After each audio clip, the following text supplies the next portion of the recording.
Hey everybody, Unstable Gamer here, and welcome back to the channel, and welcome back to Disney Mirrorverse. Today we're going to be taking a look at the July update for my farming guide. I've also added a teams list focusing on the Tower of Talents, so we're going to go ahead and jump into all this. But first, before we do, if you're just now finding this channel and you want to stay up to date with this and other games, consider hitting that subscribe button so you don't miss out.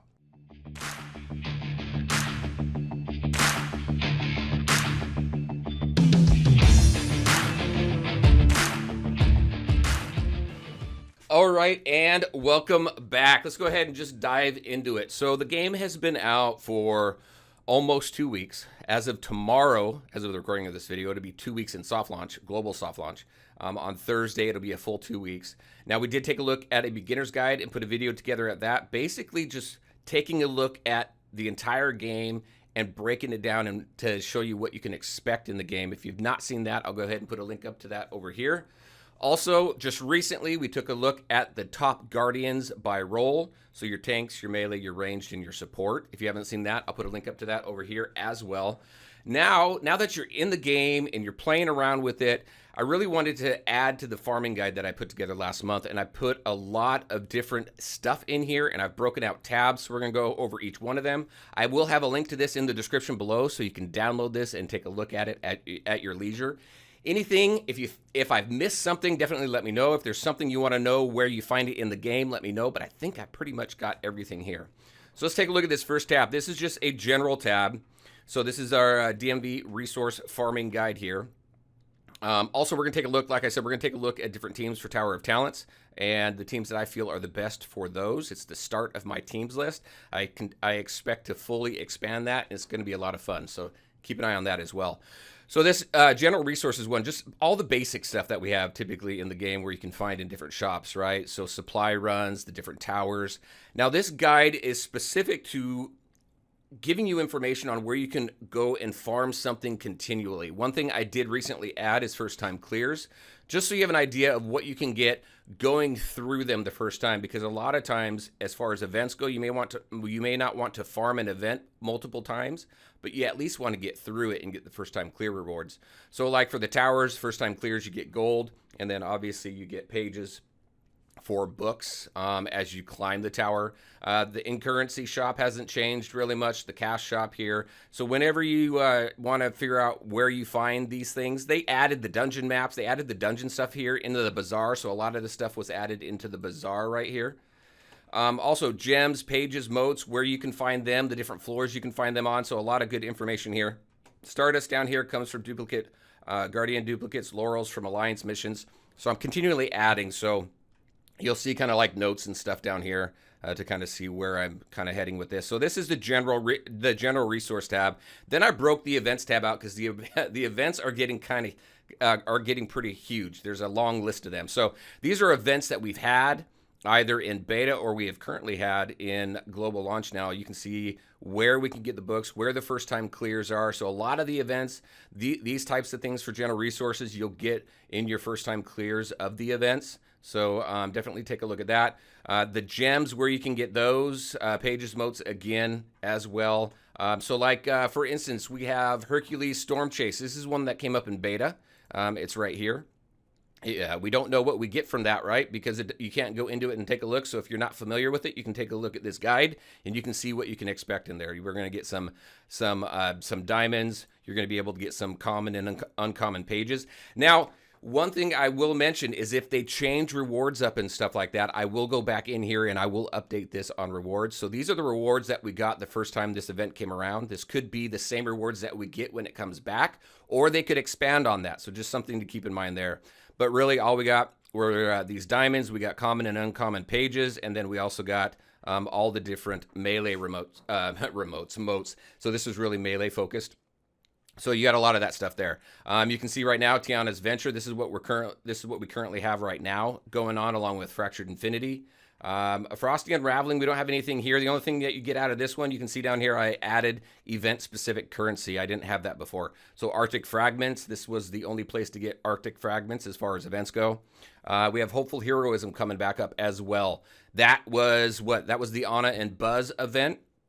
And I didn't record what we had the last time that came around, so I will update that once that comes back. And it is on its way back. So 2 events in the events when you go into the events section of the game, you're going to see Hercules, Storm Chase, and hopefully Heroism all the way to the right. All right, so that's events. We'll keep that updated, so you can always come back and check on what event has what and what you really want to focus on.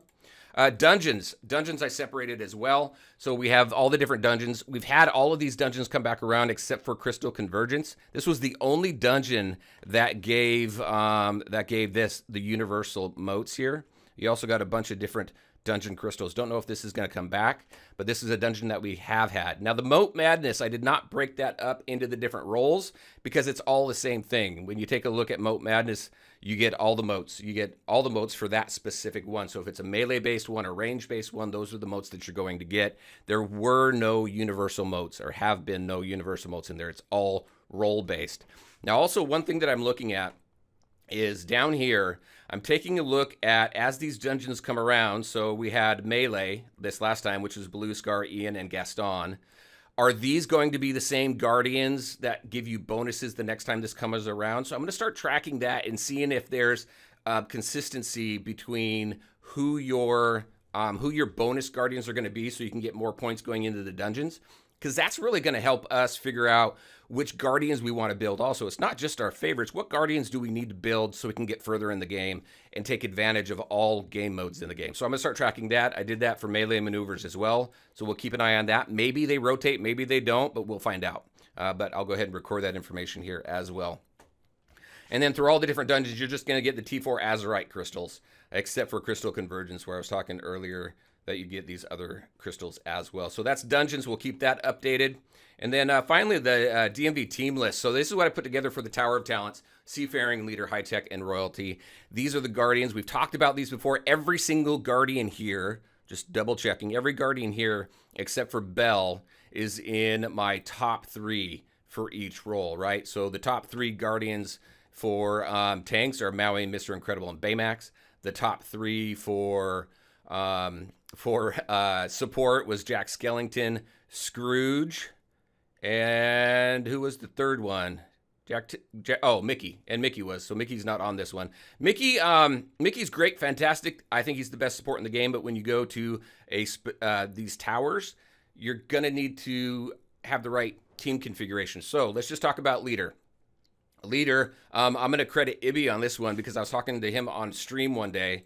But I did have Mickey in here before, but with Mr. Incredible, obviously he's my favorite tank. Jack Skellington and Scrooge together. Jack Skellington throwing out the fake attack buffs, where then he can purge and do more damage, but then Scrooge takes advantage of that and put attack on your team as well. There's just some great synergy in this team. I also put the talents that I'm currently using. I also have an alternate section, so I don't use Donald Duck, but I know that there's a lot of people out there who like Donald, and he is a good replacement for Maui. Hiro Hamada has been great historically, is still good, and but I feel Scrooge is better when you come to the leader tower. Also, whenever you can take a look at a game mode and you can have one Guardian in multiple towers or multiple game modes to focus on that, it reduces the amount of resources that you have to spend, which allows you to build them more than you can in maybe some other Guardians where they're only good in one area. So like Ariel right here, Seafaring and Royalty, you know you can put a lot of good resources in her because she's good in the towers, multiple towers. She's good as an all-around Guardian. So you know you can put resources in her and not worry about it. Whereas maybe Belle, she's an okay Guardian. She's pretty decent. I use her in Royalty, but that's really the best area, in my opinion, to use her. She's got some usefulness early on in the game, but in the late game, she tends to fall off a little bit. But I still like her in Tower. So maybe I don't put as many resources in her as I would in Jack Skellington, because I can use Jack Skellington in multiple towers and multiple game modes as well. So just some things that I take a look at. So this is the start of my teams list. I will have this. I will be building this out, so it's not strictly focused on the tower. But when we take a look at this game and the teams that we want to build teams that are going to be useful, like I said, in multiple game modes. So I figured I would start here, and I figured it'd be a good start. Tron as an alternate to Zerg. I'm thinking we may see a nerf to Zerg. I was talking about this in one of the comments and in one of the videos in the Zerg video. He's very good. I'm expecting a nerf on him. Maybe not like a total nerf to where he's like drops massive levels and just really isn't a priority anymore, but maybe more in line with just kind of balancing him a little bit more, but still being really effective. So we'll see where that goes. But Tron is a good alternate for him. And then I have Snow White and Tiana over here as alternates for the royalty. Snow White is the one I'm really focused on because I want to take a look at adding her into here, actually replacing Belle with Snow White and using her as kind of a tank because she has a lure. So I'm kind of interested in that as well. So there are my teams for the Tower of Talents and everything else in this guide. Again, I'll have a link in the description below. Very interesting in your thoughts. What do you think about the guide? What do you think about the information? Do you have any suggestions, anything that you would like to see? That is what I had for you. As always, I want to thank you all for taking the time to watch the video. If you liked it, make sure to hit that like button and share your thoughts and questions in the comments section below. Take care, everybody, and we'll talk to you next time.